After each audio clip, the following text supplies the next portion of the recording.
बिस्मिल्लाहिर्रहमानिर्रहीम। अस्सलाम वालेकुम नाज़रीन, मैं हूं आसिम नसीर और आप देख रहे हैं हमारा डिजिटल चैनल आसिम सीरीज। नाज़रीन, मेरे साथ मौजूद है इंटरनेशनल रॉयल पाम में सीनियर एडवोकेट और astrologer M A Shroff Khan साहब। खान साहब के साथ आईनी तरमीम जो होने जा रही है इनके ऊपर प्रेडिक्शंस लेंगे। बहुत ही इंपॉर्टेंट है पाकिस्तान के लिए भी, पाकिस्तान तहरीक इंसाफ के लिए भी और हुकूमत के लिए भी। सबसे पहले आपका बहुत बहुत शुक्रिया सर, हमें वक्त देने के लिए। अस्सलाम वालेकुम, क्या हाल है, कैसे हैं आप? वालेकुम अस्सलाम, बिस्मिल्लाहिर रहमानिर रहीम। इन्नल्लाह यामुरु बिल अदली वल एहसान। बेशक अल्लाह हुक्म देता है इंसाफ करने का और एहसान करने का। जी सर, आपने कहा था कि मौलाना 51% हुकूमत की तरफ चले गए और 49% 49% तहरीक इंसाफ के पलड़े में अभी भी वो मौजूद हैं। अब जो है वो मौलाना फजलुर रहमान, मुस्लिम लीग नून, पीपल्स पार्टी एक मुसव्वदे पर अग्री कर चुके हैं, राजी हो चुके हैं। आईनी तरमीम के लिए नंबर जो है वो पूरे हो चुके हैं। अगर देखा जाए तहरीक इंसाफ अगर साथ नहीं भी देती तो भी अब मौलाना अगर मान गए तो नंबर पूरे हो जाएंगे। अब लेकिन मौलाना फजलुर रहमान ने कहा है कि हम तहरीक इंसाफ को भी मनाने की कोशिश करेंगे, क्योंकि वो चाहते हैं कि ये जो आईनी तरमीम है बहुत बड़े पैमाने पर हो रही है, तमाम सियासी जमातों को इसमें शामिल होना चाहिए, क्योंकि ये मुल्क कौम के लिए हो रही हैं। आप क्या समझते हैं, प्रेडिक्शंस आपसे लेना चाहते हैं कि तहरीक इंसाफ इस पर मान जाएगी, अपना मुसव्वदा भी डेफिनेटली शेयर करेगी, कुछ पे एतराज भी करेगी, तो तहरीक इंसाफ मान जाएगी? और अगर ये तरमीम 25 से पहले होती हैं तो आपको लगता है काजी फायद इसके बेनिफिशियरी होंगे या नहीं होंगे? और दूसरी सूरत में अगर ये 25 से पहले हों या बाद में हों, आपको लगता है ये तरमीम होने के बाद हुकूमत के हाथ मजीद मजबूत हो जाएंगे? बिस्मिल्लाह। बात यह है कि मौलाना फजलुर रहमान साहब, मैंने कहा था 51% जो हैं वो हुकूमत के साथ और 49% जो हैं वो हैं पीटीआई के साथ, क्योंकि उन्होंने अपनी सियासत भी चलानी है अपने बेटे की। आज भी मैं इस बात पे कायम हूं।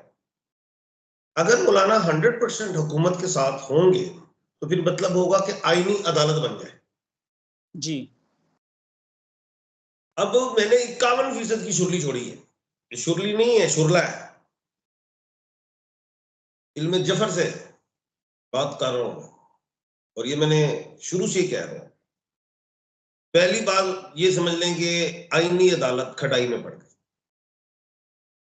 अब आईनी अदालत इसलिए खटाई में पड़ गई कि 51% उधर था मौलाना 100% होंगे तो आईनी अदालत बन गई। अब जब आईनी अदालत नहीं बनेगी तो आईनी बेंच भी नहीं बनेगा। और अगर आईनी अदालत बन जाती तो ऑनरेबल ईसा फायद साहब जस्टिस, वो उनके चीफ जस्टिस बन जाते, ये सेकंड पे आ जाते, या अफरीदी साहब या थर्ड पे अमीनुद्दीन आ जाते। तो आईनी अदालत तो पड़ गई खटाई में, क्योंकि 51% मौलाना साहब।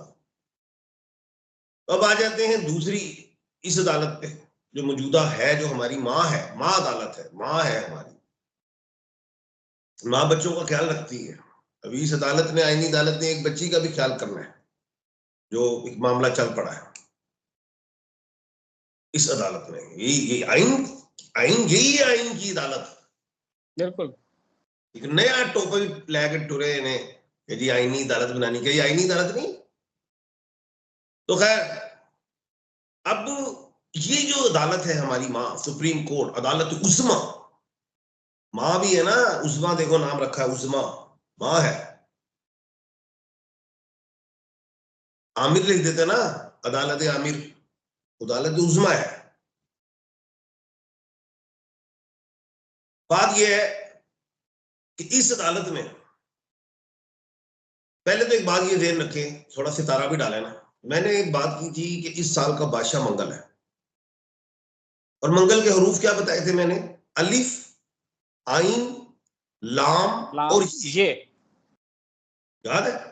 जी सर। यानी कि तमाम vowels A I O U E L and Y बताए थे। अब इधर हुकूमत के तो हाथ कट गए, उन्हें तो अपनी चाहिए पावर, मजबूती चाहिए, उनकी मर्जी से फैसले हो हर कुछ। वो गवर्नमेंट 3 साल चलाना चाहते हैं। अब वो इधर ये करेंगे कि 3 या 5 जस्टिस साहबान वाला ये तरमीम कर लेंगे। उसमें से सीनियर 3 जस्टिस साहबान में से तकर्रुर करेंगे, एडवाइस वजीर आजम देंगे सदर पाकिस्तान को, सदर पाकिस्तान नाम निकालते। तो इस सूरत में ये वाला कुलिया, इनकी चाबी, मैंने 3 चाबियां दी थी ना, ये वाली चाबी लग सकती है। इस सूरत में फिर ये उड़ा देंगे स्किप कर देंगे जनाब ऑनरेबल मंसूर अली शाह साहब को, जनाब ऑनरेबल मुनीब अख्तर साहब को, तो तीसरे नंबर वाले जो हैं याहिया अफरीदी साहब, ऑनरेबल जस्टिस, ये याद है ना? ये याद होगा एक पेशेंट की मैंने की थी आज से 2-4 महीने पहले कि सुप्रीम कोर्ट में शीन और अलिफ वाले आ रहे हैं जस्टिस साहबान, याद होगा आपको? बिल्कुल। मैंने लाहौर हाई कोर्ट का भी कहा था कि अलिफ या आइन वाली आएंगी, आलिया नीलम साहबा आ गई, ऑनरेबल जस्टिस साहबा। तो इधर याहिया अफरीदी साहब आ जाएंगे, फिर मंसूर अली शाह साहब वो भी गए, ऑनरेबल जस्टिस मुनीब अख्तर भी गए, ईसा फायज साहब भी ऑनरेबल जस्टिस साहब काबिल एहतराम गए। फिर ऑनरेबल जस्टिस साहबान जो 2 मीम वाले हैं, यानी कि मुनीब अख्तर साहब हो गए और क्या कहते हैं मंसूर अली शाह साहब, ऐसा भी हो सकता है बाद में वो इस्तीफा भी देके निकल जाए, ऐसा भी हो सकता है, ऐसा भी हो सकता है, क्योंकि वो सीनियर्स हैं, नीचे से उठा के लाएंगे तो हो सकता है कि वो इस्तीफा भी दे दें। उसके बाद जो है वो तीसरी चाबी है उनके पास, मैंने बताई थी कि उम्र बढ़ा दें 3 साल, तो अगर उम्र बढ़ेगी तो फिर ये ईसा फायज साहब बैठे रहेंगे। तो खैर तीसरी चाबी की शायद जरूरत ना है, दूसरी चाबी लगा दें। पहली चाबी भी आईनी वाली कमजोर चाबी, तीसरी चाबी कमजोर, आखिर में जा, लेकिन सेकंड चाबी ज्यादा मजबूत लग रही है मुझे, हुकूमत ये करेगी। अब आपका सवाल है कि हुकूमत आईनी तरमीम कर पाएगी? मैंने कहा था कि 17 वाली बात अगर हम देखें, 17/10/2024 इन तमाम डिजिट्स को काउंट करें तो 17 ही बनता है, और 1 और 7 निकलता है 8। हुकूमत के लिए इस साल 8 और 9 नंबर में बहुत मिला है। 9 नंबर तो वहां पे ठोकती है ना वो दफा 144, 1-4-4 करके 9, और मंगल इस साल का बादशाह है, और शनि पे इन्होंने जीत हासिल की थी। 8 फरवरी को इलेक्शन हुआ था, 9 को इन्होंने ठोक दिया, मैंडेट चोरी कर दिया। अब ये 17 इनको बड़ा खूबसूरत डिजिट मिला हुआ है, 1 और 7 सबको मिला लिया, और 18 भी इनके हाथ में ही है, 1 और 8 नैला बन जाएगा 9, 18 अक्टूबर भी इनके हाथ में ही है। और ऊपर से सोने पे सुहागा ये हो गया है कि सुबह कमर दर्द सो रहा है, 17 को और 18 को कमर दर्द सो रहा है, यानी कि चांद टोरस में है, इनकी डेट इनको बड़ी फायदे की मिल गई है। और 20 अक्टूबर को मंगल जा रहा है, उसमें कर्क राशि में 20 अक्टूबर को मरकरी भी राइज कर रही, तो इसलिए वो चक्कर में है कि 20 के बाद हुकूमत मुश्किलात में है कि पहले काम ठोक दें।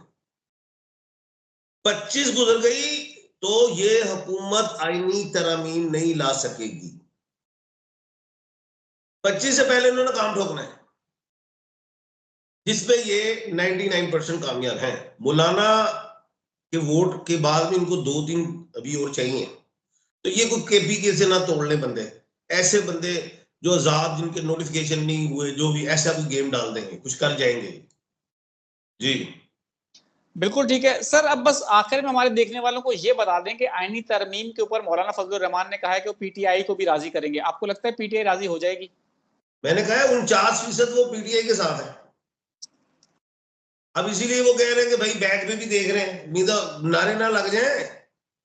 अवाम ने नारे बंद किए हुए, लब कुशाई नहीं कर रही मौलाना पे, तो उन्होंने उनको भी राजी करने की कोशिश करनी। वो राजी करने के लिए उनके पास बेहतरीन एक बंदा है, वो है अली अमीन गंडापुर। अली अमीन है 1/12 के खाने का मालिक, जिसके पास मोहसन नकवी साहब बैठे, फैसल करीम कुंडी भी बैठे, मुश्तरी और सूरज भी, तो कुछ ना कुछ रास्ता निकल रहा है। चले एक बात और बता दूं, ये तरमीम के बाद ये खान साहब भी निकल आएंगे, और ये ना बनी गाला होंगे तो ना ये इधर होंगे, कौन सा कहते हैं जमान, ये बाहर के मुल्क जाएंगे, दिखाएंगे भी नहीं इमाम को, खान साहब को। ऐसे ही कोई साफा आ जाएगा जैसे बाबूजी का आ गया था, जा रहे हैं इलाज कराने, जबरदस्ती बिठा देंगे, खान साहब फिर अगर आएंगे फिर वापस जाएंगे इमिग्रेशन क्लियर नहीं, जैसे वो बाबूजी आए थे फिर वापस। ऐसी गेम होनी है, बता रहा हूं जफर से। बिल्कुल ठीक है सर, बिल्कुल ठीक है सर। बस सर आखिर में हमारे देखने वालों को आप हमेशा एक अच्छा और बड़ा खूबसूरत सा पैगाम देते हैं, आज कौन सा पैगाम देंगे? देखिए, पता नहीं रेप हुआ है नहीं हुआ, सच क्या है झूठ क्या है ये अल्लाह को पता है, लेकिन बड़ा कुछ हो रहा है, पूरी दुनिया में होता है, मेरे मुल्क में भी हुआ कलमे के नाम पे। मैं पूरी दुनिया की बच्चियों के लिए बात करूंगा, माएँ भी हैं हमारी, बहनें भी हैं, और औरत में बड़ी ताकत है अल्लाह ने अता की, ये औलाद पैदा करती बेशक। है, दूध भी पिलाती है, अल्लाह पाक ने इनको बड़ी ताकत दी है, ये कपड़े भी धोती हैं, ये आटा भी गूंथती हैं, मर्द से ज्यादा ताकत है। जब भी कोई मर्द आप पे हमला करने के लिए सोचता है रेप के लिए, तो आप डर के मत भागो, आप खड़े हो, अपने असाब को मजबूत करो। आपने सोच रहा है कि मैंने इसका मुकाबला करना है, जैसे एक माँ अपने बच्चे को मुकाबला करती है, कोई पढ़ता है बच्चे को, एक बिल्ली का मुकाबला वो कर लेती है, क्या कहते हैं, मुर्गी, बच्चों को नहीं पढ़नी। यानी कि आप उस वक्त ये समझ लो कि आपने भागना नहीं, उसको मारना है। आप जिस तरह आटे गूंथती हैं ना, वही हाथ आपका मजबूत, आप उसके पंच कर सकते हो, आप टांग मार, जिस तरह कपड़े धोती है तरह आप बंदे को उठाकर फेंक सकते हो। ट्रेनिंग्स लें, घर में एक्सरसाइज करें, सोशल मीडिया में देखें ब्रूस ली कैसे लड़ता। आप खाली हाथ आपने लड़ना सीखना, आपका क्लिप ही आपका हथियार है, वही आप पेट में मार सकते हो। आपकी अंगूठी आपका हथियार, आप दांत तोड़ सकते, मुंह फाड़ सकती। यानी कि वो बंदा जो आपके साथ रेप करने के लिए आया था वो भाग जाएगा। सारी मुत्तहिद हो जाए लड़कियां, डरती नहीं है। कोई लड़का है बदमाशी, उसकी पिटाई करें, ठोके, बिल्कुल ठीक पुलिस है बाद सर। में आएगी, भाई बाद में आएगा, पहले आपने अपनी जान बचानी।